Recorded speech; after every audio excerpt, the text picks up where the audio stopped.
disampaikan oleh Ustaz Abdul Qadir Munir SAG kan SH sana PhD ya. Ustaz Abdul Qadir Munir, beliau adalah pendiri Pondok Pesantren Sufa Hizbullah Al-Fatah Medan. Insyaallah beliau nanti akan bersama-sama kita untuk merintis Pondok Pesantren Al-Fatah Lembata. Semoga Allah memudahkan urusannya. Beliau sekarang lagi sementara mengikuti pendidikan S2-nya. Insyaallah tahun depan sudah selesai. Insyaallah beliau akan pulang bersama kita di sini untuk merintis pondok pesantren kita di Wajirin ini. Insyaallah kita semua mendoakan mudah-mudahan Allah berikan kemudahan, kelancaran dalam menjalankan aktivitas studinya sehingga bisa selesai sesuai dengan apa yang diharapkan. Para ikhwan sekalian, marilah kita konsentrasi pikiran kita, hati kita untuk mendengarkan tausiah atau ayat-ayat yang disampaikan oleh Ustaz. Kepada Ustaz, katakan.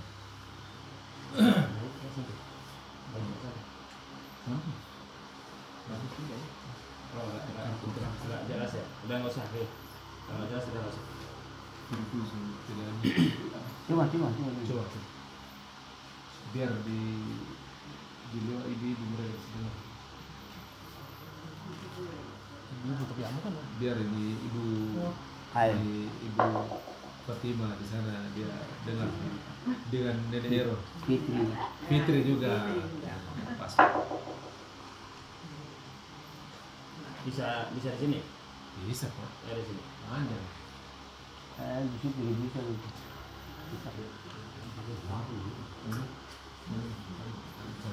Sudah. Ini Tiga.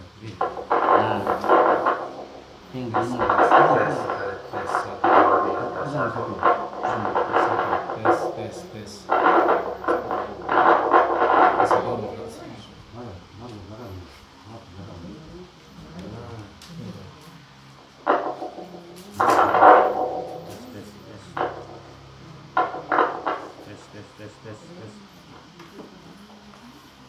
Baik.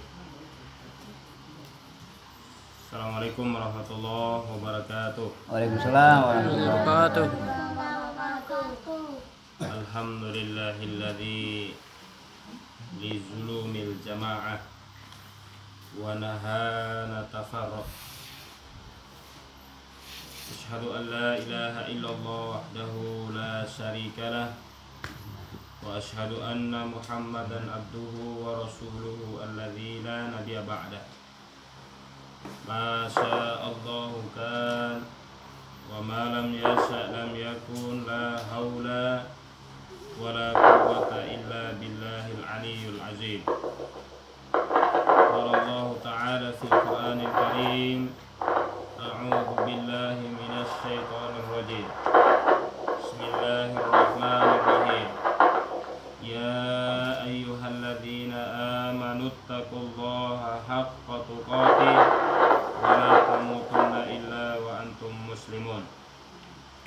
Faqala aidan ya ayyuhalladzina amanu taqullaha wal tanzur nafsum ma qaddamat lighad wattaqullaha innallaha khabirum bima ta'malun.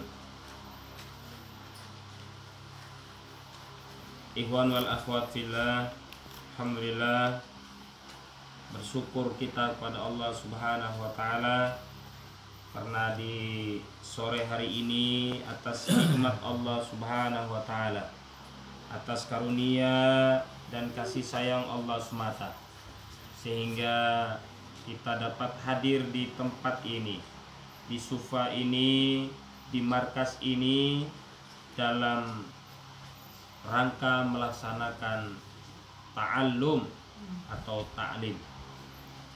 Mudah-mudahan apa yang kita lakukan di kesempatan sore hari ini merupakan bentuk ketakwaan kita kepada Allah Subhanahu wa taala.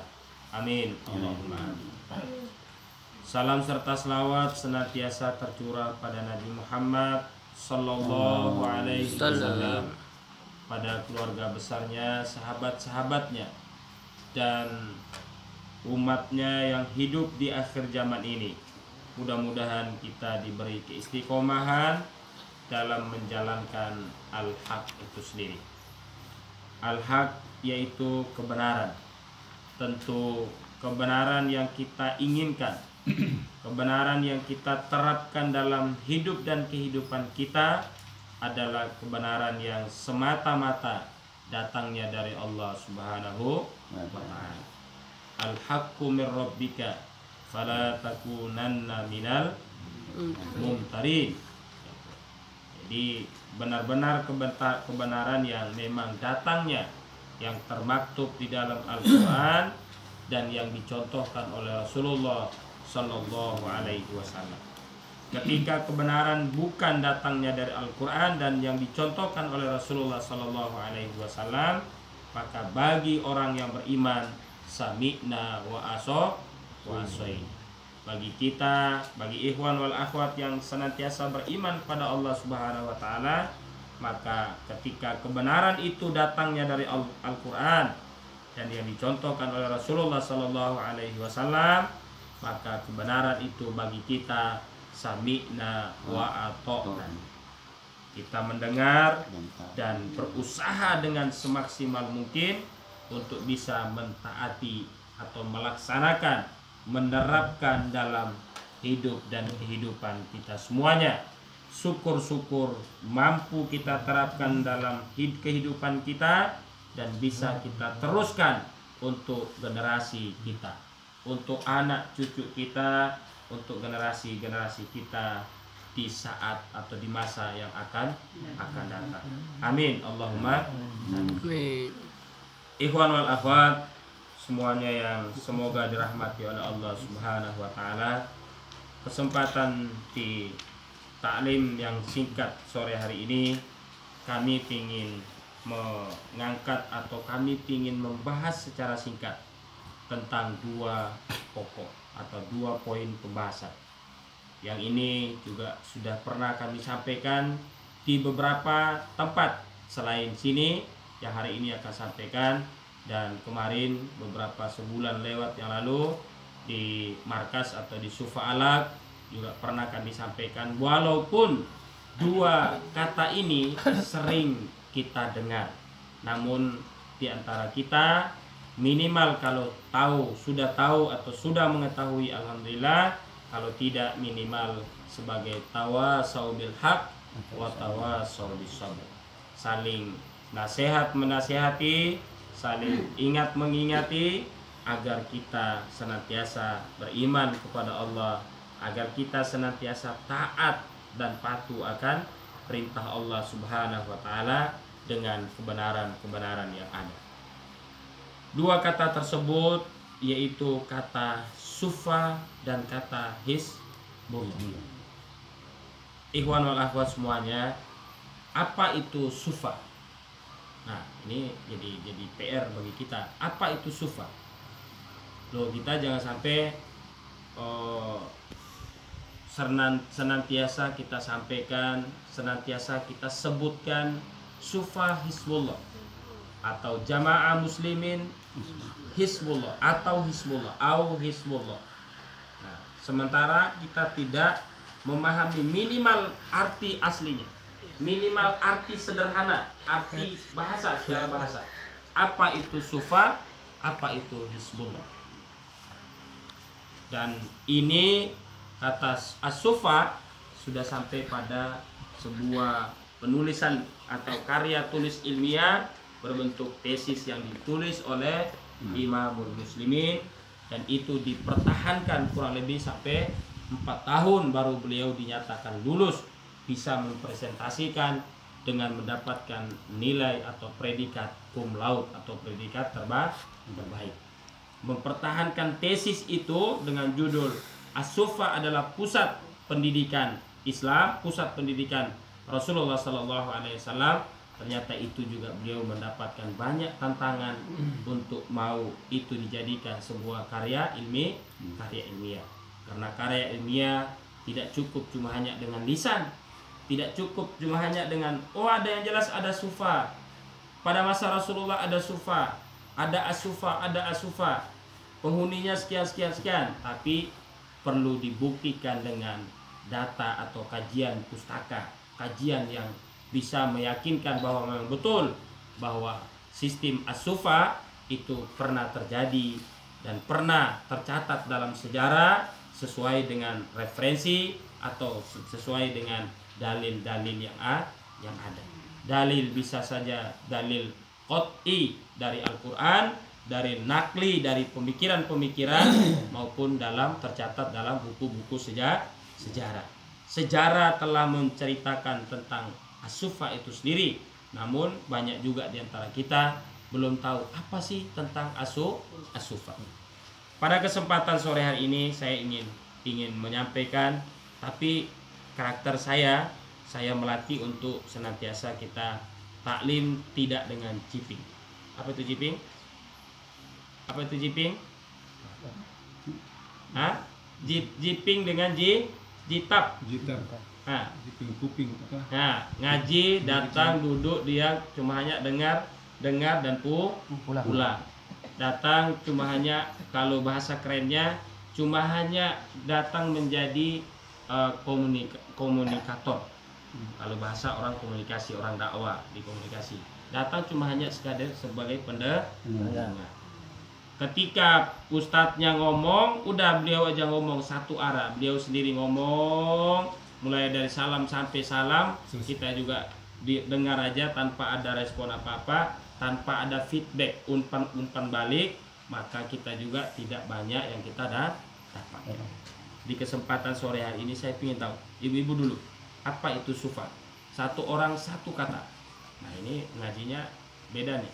Satu orang sebutkan satu kata, apa itu sufa? Nah, kalau diikat kayak gitu kan enak, mau mikir nih apa nih. Jadi datang, tidak duduk, diam, dengar dan pulang. Ketika ditanya, Mak, tadi taklim apa? Nggak tahu. Tadi Ustadz ngomong tentang sufa. Apa itu sufa? Nggak tahu. Ya. Apa itu Bu? Tentang sufa. Apa itu sufa? Satu kata.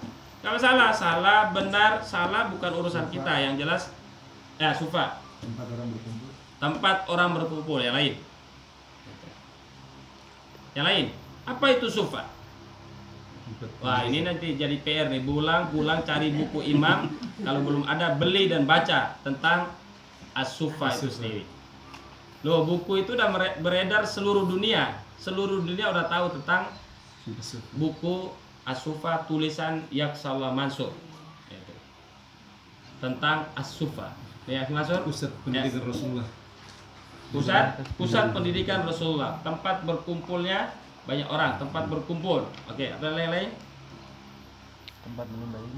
Tempat menimba ilmu yang lain, Rois? Satu orang satu kata. Akhirnya terkumpullah 10 kata. Nanti kita rangkum jadi satu. Nah, itu. Apa Bu, Ibu, Selamat? Apa itu sufa? As-sufa. Tadi tempat pusat pendidikan, tempat berkumpul banyak orang. Apa tadi? Apa tadi pendapatnya tadi? Tempat menimba ilmu. Sudah 3. Tuh. Tempat pengajian masih muskilah. Tidak masalah, silakan. Tempat. Akhi Ustaz Jakaria, apa itu as-sufa? Tuh, kita mau mendirikan pondok pesantren Sufa Hizbullah. Apa itu sufa? Tempat pendidikan boleh sama. Tuh. Tempat beribadah, boleh? Tempat menimba ilmu boleh. Yang lain? Nih, ada yang kecil nih. Kalau ada benar, Ustaz kasih hadiah. Ya. Apa itu sufa? Ada yang sudah mirip-mirip tadi. Tempat beribadah, pusat pendidikan. Nah, tempat berkumpulnya banyak orang, tempat untuk menuntut ilmu. Nah, apa lagi? Hah? Tanya Ustaz. Sekarang Ustaz yang nanya, gitu ya. Sekarang Ustaznya nanya. Oke. Dari beberapa jawaban para ikhwan, nanti silakan baca supaya kalau saya salah, ikhwan mengingatkan. Jangan dengar, diam, duduk, pulang. Oh, apa yang bisa sampaikan Ustaz salah, ikut aja. Akhirnya sama-sama masuk neraka. Buka buku PR, pulang buka buku As-Sufa dan baca. As-Sufa menurut bahasa itu adalah teras masjid. Menurut bahasa. Nah, ini orang pendidikan kayak gini nih. Menurut bahasa itu adalah teras masjid. Pinggiran masjid. Ya, pinggiran masjid. Apa lagi bahasanya? Apa bahasa kita? Teras masjid itu apa bahasanya? Teras. Pendopo, boleh lah. Pendopo masjid atau apalah. Ya, yang jelas pinggiran masjid, teras masjid itu boleh. Artinya sufa itu aslinya, arti aslinya bahwa dia itu bukan masjid yang utuh, yang utamanya nih. Dia itu cuma hanya pinggiran masjid. Nah, itu menurut bahasa. Menurut istilah, sufa adalah tempat berkumpulnya para sahabat. Nah, ini udah menurut istilah itu penjabaran secara umum.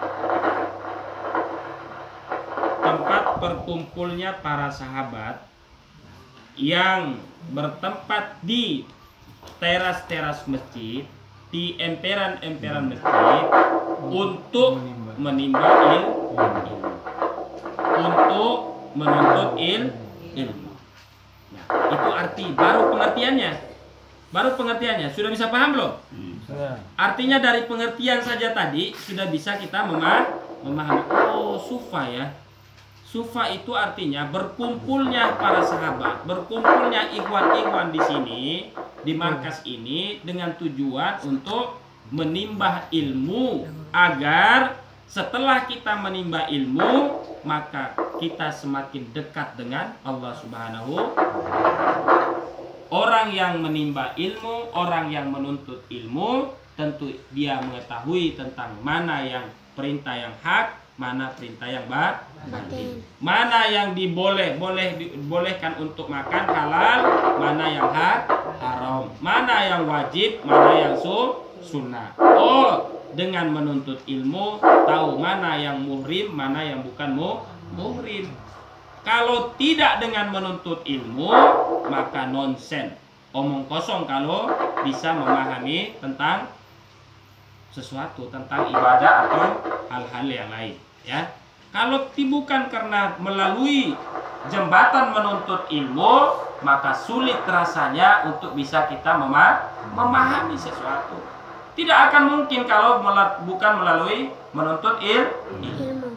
Proses menuntut ilmu bisa dengan membaca, bisa dengan mendengar, bisa dengan menulis. Nah, tidak bisa ilmu itu datang dengan simsalabim, langsung datang. Bisa saja menuntut ilmu dengan berburu terhadap orang yang punya ilmu, dengan mendengar, dengan melihat, dengan membaca, dengan menulis. Oleh sebab itu maka ketika kita mau taklim disunahkan juga untuk senantiasa menulis. Senantiasa menulis supaya apa? Ibarat binatang buas atau binatang peliharaan, ketika kita ikat ilmu itu dengan tulisan, maka insya Allah tulisan atau ilmu itu senantiasa bersama kita. Kalau cuma hanya mengandalkan panca indera pendengaran, maka ketika kita lupa, selesailah ilmu yang kita dengar. Kalau sudah tidak kita ingat lagi, maka sulit rasanya untuk kita terapkan dalam hidup dan kehidupan kita. Kalau kita tulis, lupa kita baca. Kalau kita tulis seperti saya tulis kemarin, walaupun cuma hanya 3 lembar saya tulis kemarin di Kupang, saya coret-coret, walaupun cuma tulisannya sejelek ini, bisa saya baca ulang. Oh, sufa itu artinya seperti ini. Arti menurut etimologi seperti ini, menurut terminologi seperti ini, menurut bahasa, menurut istilah, dan seterusnya. Itu baru pengertian saja. belum arti sufa menurut ahli sejarah atau para pakar. Nanti silakan baca di buku As-Sufa tulisan Imamul Muslimin. Kalau saya jelaskan satu persatu di makalah saya yang 3 lembar nih, habis waktunya sampai besok pun tak siap-siap. Jadi silakan baca sendiri. Minimal tahu pengertian tentang sufa. Artinya kita berkumpul di markas ini, di sufa ini, tidak ada niat lain apalagi niat dunia ini. Boleh. Rabbana atina fid dunya hasanah wa fil akhirati hasanah. Boleh keseimbangan antara dunia dan akhirat, boleh. Tidak ada larangan. Oh, jangan makan, jangan cari makan. Nauzubillah min dzalik. Tapi jangan sampai dunia melebihi atau lebih besar kita kejar daripada kehidupan akhirat. Boleh, silakan Maisa, itu diperintahkan tanggung jawab keluarga saya, tetap berkebun tetap, tapi ingat bahwa sebagian kecil kehidupan dunia, sebagian besar kehidupan kita adalah sesungguhnya di yaumal kiamat. Itu tentang as-sufa. Nah, yang kedua,